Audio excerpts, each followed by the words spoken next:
दिन था 20 नवंबर 1979 का। हज खत्म हुए अभी महीना भी ना गुजरा था और ज़्यादातर हाजी अपने अपने मुल्कों को लौट चुके थे। हिजरी कैलेंडर के हिसाब से नए साल और नई सदी का ये पहला दिन था, यानी यकम मुहर्रम 1400। फजर की नमाज से कुछ देर पहले मस्जिदुल हराम में ताबूतों में बंद कुछ जनाजे लाए गए, मगर आज इन ताबूतों में लाशें नहीं बल्कि कुछ ऐसा मौजूद था जो आज तक इस मस्जिद में पहले कभी नहीं पहुंचा था। क्लाशनकोफें, बंदूकें, गोलियों के बेल्ट्स और ग्रेनेड्स।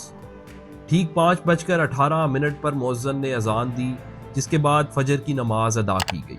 अभी इमाम काबा ने सलाम फेरा ही था कि गोलियां चलने की आवाजें आई। एक नौजवान बंदूक उठाए काबा की तरफ दौड़ रहा था। पहले तो लोगों को कुछ समझ ही ना आया कि ये क्या हो रहा है। उन्हें लगा कि कोई बड़ी शख्सियत मस्जिद में आ गई है और ये उनके मुहाफिज हैं, मगर सब ही हैरान थे कि अल्लाह के घर में गोलियां चलाई जा रही हैं। ये सब क्या हो रहा है?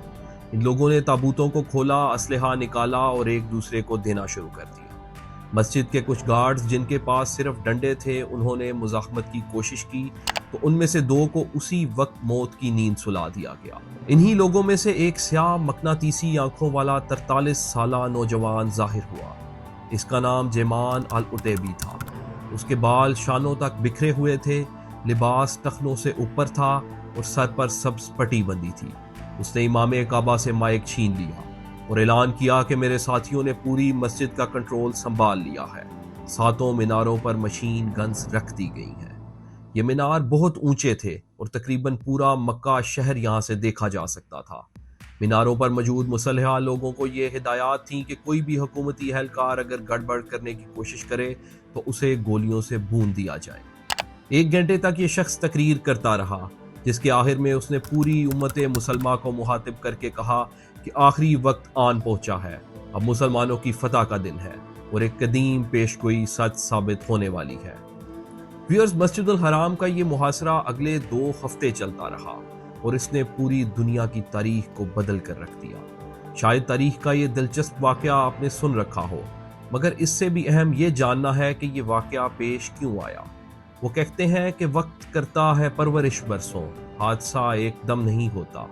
ये हादसा भी एकदम नहीं हुआ था, बल्कि इसके पीछे एक पूरी तारीख छुपी बैठी है, जिससे यकीनन आपको समझ आ जाएगा कि आखिर नौबत इधर तक कैसे पहुंची। इसको समझने के लिए हम आपको लिए चलते हैं सऊदी अरब की तारीख में कि कैसे आले सऊद ने मोहम्मद बिन अब्दुल वहाब के साथ मिलकर बादशाहत कायम की और कैसे शाह फैसल और फिर किंग खालिद के दौर तक आते आते हालात इस नहज पर पहुंच गए। अरब और खासकर सऊदिया की तारीख से मुतल्लिक कि हमारी इस सीरीज़ की पहली वीडियो है और इसमें हम आपको बताएंगे इस वाक़े से जुड़ी मुकम्मल तफसीलात कि सऊदिया में क्या हुआ और इसके नतीजे में पूरी दुनिया में क्या नताइज सामने आए। तारीख से जुड़े रहने के लिए हमारा चैनल सब्सक्राइब करें। शुरू करते हैं आज की ये वीडियो। इस्लाम जजीरा नुमाए अरब से शुरू हुआ और ये इलाका हमेशा से मुसलमानों के ही कंट्रोल में रहा। मक्का और मदीना की वजह से इसकी मजहबी हैसियत तो हमेशा कायम रही, मगर सियासी हैसियत बहुत जल्द की तब तब्दील हो गई जब मौला अली ने कूफा को अपना दारुल हिलाफा चुना और उसके बाद सियासी मरकज़ कभी शाम, कभी इराक, तुर्की और मिस्र मुंतकिल होते गए। अरब लको दक सहरा था, रहने के लिए एक मुश्किल जगह थी और इधर के मुकामी लोग भी किस्म किस्म की तोहमात का शिकार थे। इन हालात में 18वीं सदी में यहाँ मोहम्मद बिन अब्दुल वहाब आए, जिनका नज़रिया इन सब अकायद के खिलाफ था और उन्होंने यहाँ की फ़िक्र को बदल कर रख दिया। उनका पैगाम बड़ा सादा था, असल की तरफ वापसी, मतलब कि तौहीद को मानना, मगरिब से आने वाली रिवायात और कल्चर का रद्द करना और बिद्दात का खात्मा करना। आज मुसलमानों के एक फ़िरके वहाबी इन्हीं अब्दुल वहाब के मानने वाले हैं। कुछ ही अरसे के बाद मोहम्मद बिन अब्दुल वहाब को एक कबायली शेख जिसका नाम मोहम्मद बिन सऊद था वो मिल गया। अल सऊद एक माहिर जंगजू था और फिर इन दोनों शख्सियात ने मिलकर अरब का नक्शा ही बदल कर रख दिया। अरब का ज़्यादा इलाका उस वक़्त उस्मानी सल्तनत के ज़ेरे नगीन था और इन दोनों ने मिलकर उस्मानियों के खिलाफ बराह रास्त बगावत कर डाली और 1744 में एक नई सऊदी रियासत की बुनियाद रख दी। 1802 में उन्हें बड़ी कामयाबी तब मिली जब इनकी फ़ौज ने करबला पर हमला किया और 4000 शहरियों को मार गिराया और इतना माल लूटा कि वो वापस लाने में 4000 ऊँट लगे। इसके बाद अगला हमला मक्का शहर पर किया गया, मगर मक्का के लोग करबला के अंजाम से बाखबर थे। उन्होंने बगैर मुज़ाहमत के हथियार डाल दिए नई हुकूमत ने आते साथ ही मक्का के शहरियों पर पाबंदियों के पहाड़ तोड़ दिए। सिगरेट पीने पर पाबंदी लगा दी गई, जितने भी मौजूद मकबरे थे उन्हें गिरा दिया गया और फिर इसी तरह मदीना शहर पर भी कब्जा कर लिया गया। यह हुकूमत करीबन 10 साल चली, जिसके बाद उस्मानियों ने वापस हमला किया और मक्का का कब्जा हासिल कर लिया और इस रियासत के तमाम उख्तेदारान को बेदर्दी से कुचल कर रख दिया और यूं पहली सऊदी रियासत अपने अंजाम को पहुंची। इसके कुछ ही अरसा के बाद दूसरी सऊदी रियासत भी बनी, मगर वो बिल्कुल भी चल ना सकी और फिर बिलाहिर 1902 में तीसरी सऊदी रियासत बनी, जो आज तक अपने पूरे अरूज पर कायमो दायम है। और इसको बनाया अल सऊद खानदान के एक बड़े सरदार अब्दुल अजीज ने, जिन्होंने 6 लोगों के साथ मिलकर रियाज शहर के गवर्नर के किले पर हमला किया और एक ही दिन में पूरे किले और शहर का कंट्रोल हासिल कर लिया। व्यूअर्स, ये अब्दुल अजीज वही हैं जो इस वक्त के मौजूद बादशाह किंग सलमान के वालिद हैं और इनसे पहले किंग अब्दुल्ला, फहद, खालिद और शाह फैसल भी इन्हीं के साहबजादे थे। अब्दुल अजीज आहिस्ता आहिस्ता एक एक करके तमाम शहर फतह करते गए और बिलाहिर पूरे नजद पर अपना कंट्रोल बहाल करने में कामयाब हो गए। अब हुआ कुछ यूं कि सरदार अब्दुल अजीज ने उस्मानियों के खिलाफ ये जंग अकेले नहीं लड़ी थी, बल्कि अरब के मुकामी लोग, जिन्हें इख्वान कहा जाता था, और ये बड़े कट्टर मजहबी किस्म के लोग थे जो मोहम्मद बिन वहाब के मानने वाले थे, इन लोगों ने अब्दुल अजीज का साथ दिया था।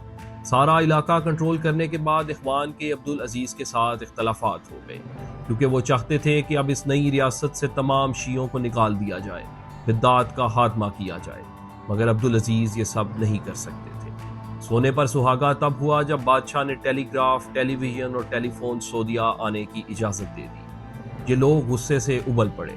चूँकि ये लोग सख्त मजहबी थे तो इनके नज़दीक ये शैतानी आलात थे।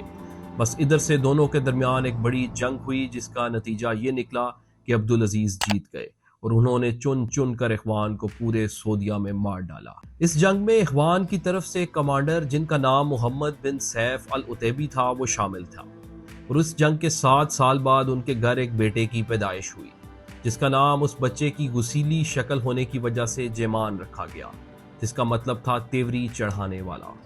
और व्यूअर्स, यही वो बच्चा था जिसने 1979 में मस्जिदुल हराम पर होने वाले बड़े हमले की क़यादत करना थी।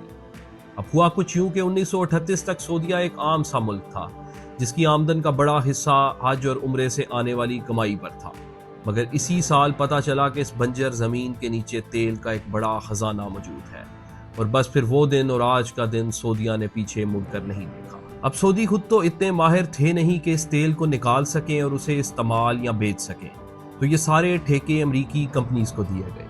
बस फिर देखना था कि हज़ारों लाखों की तादाद में अमरीकी इधर आन पहुँचे और ये बात सऊदिया के मजहबी तबके को बिल्कुल भी पसंद नहीं आई कि इतनी मुकद्दस ज़मीन पर नापाक लोग आ गए हैं जो शराबें पीते हैं, सुअर खाते हैं और जाने क्या कुछ करते हैं। इस वक्त सऊदिया में मौजूद सबसे बड़े आलिम दीन एक नाबीना आदमी इब्ने बास थे, जो इतने ताकतवर थे कि बादशाह को तिगनी का नाच नचा दिया करते थे। उन्होंने फतवे देना शुरू कर दिए कि हम इन काफिरों को यहाँ नहीं रहने दे सकते और यही इब्ने बाज इस हमले के लीडर यानी जेमान अल उतैबी के उस्ताद भी थे। इससे आगे तारीख में क्या हुआ, कैसे वो दिन आन पहुंचा कि इब्ने बाज के एक शागिर्द ने काबे पर ही हमला कर दिया और 14 दिन तक तवाफ और नमाजें इस सहन में रुकवा दी। जानने के लिए देखें इस सीरीज की दूसरी किस्त जो जुमे के रोज हमारे चैनल पर अपलोड होगी, जिसके लिए हमारा चैनल सब्सक्राइब करें। ये वीडियो आपको कैसी लगी, अपना फीडबैक कमेंट्स के जरिए हमारे साथ ज़रूर शेयर करें। शुक्रिया।